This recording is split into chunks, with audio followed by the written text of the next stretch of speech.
God, I spent countless hours as a teen playing on a heavily modded and role-playing forced Ultima Online server. I played Cedric Sartone, simple farmer turned tavern owner who eventually turned it into the best place in town. It was poppin' every night. I was buddies with every adventurer, soldier, mage, druid, and ranger that played the game. After they went out and grinded their skills and did their quests, I was waiting for them with a warm fire and plenty of ale. I'd buy their ingredients and make awesome food and booze, max level cooking, and was privy to all the gossip. Little did they know that I had a side hobby. I was brewing massive amounts of the most game-breakingly toxic poison possible. For over a year, I role-played with these people as a simple barman, pretended to be their friend and confidant, and then, during a harvest festival where every player on our server was in attendance and I was paid to provide the food and drink, I poisoned every last morsel of food, every drop of drink, and after the reagent delivered his speech and all those fools raised their goblets for the toast and took that deadly sip, I stepped onto the stage and revealed what had happened. They were all going to die. And die they did. Now, this was a permanent death server, hardcore RPers, mind you, and some had been playing those characters for 8 years, and there they all were, collapsed and dying.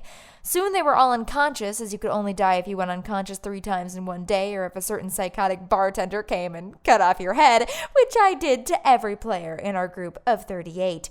They were all there, and unfortunately, so was I. Revenge? Against what, you ask? So the server had a pretty strict policy regarding PvP and PK. Essentially, the GMs had to determine if there was in-character justification for any instance of disputed player killing. Obviously, my situation prompted a call for an investigation. I understood those rules from the start, though, and I kept a written log in the game where I detailed my character's building hatred of every single other player character in the world.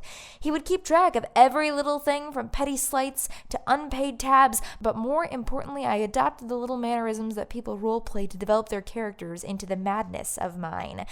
So Elias was always whistling. Well, I recorded how infuriating Cedric found it in his journal, and soon he had multiple journals packed full of 1,000 reasons an unstable maniac could use to justifiably re-server rules murder anyone. The reagent, who was also the server admin, had some ornate cloak with a custom texture, so I wrote like 3 pages about how pompous it was and extrapolated what kind of insufferable prick he must have been for wearing it. I would just write 1 or 2 things down every day for over a year, so I had many books full for the GMs to locate in the tavern basement and read through. The result was that they found my massacre to be in good form and in character, so the server was not rolled back, and instead they decided to reset and implement a new landmass they had been working on. Some people were really pissed off, mostly a handful of the veteran players who had been top dog for several years in their little gladiator arena. I only did any of it because my first character was murdered by some overzealous asshole who just used his character to project his inferiority complex. He killed me on my second day on the server because I wandered into the funeral of his friend. It was taking place in the middle of town and there was a crowd. Of course I was curious. And because I was not invited and he was a known prick, it was found justifiable for his character to kill mine because of the emotional turmoil, blah blah. So, yeah, I said fuck that and rolled a new character who was ostensibly eager to please and non-threatening. I won.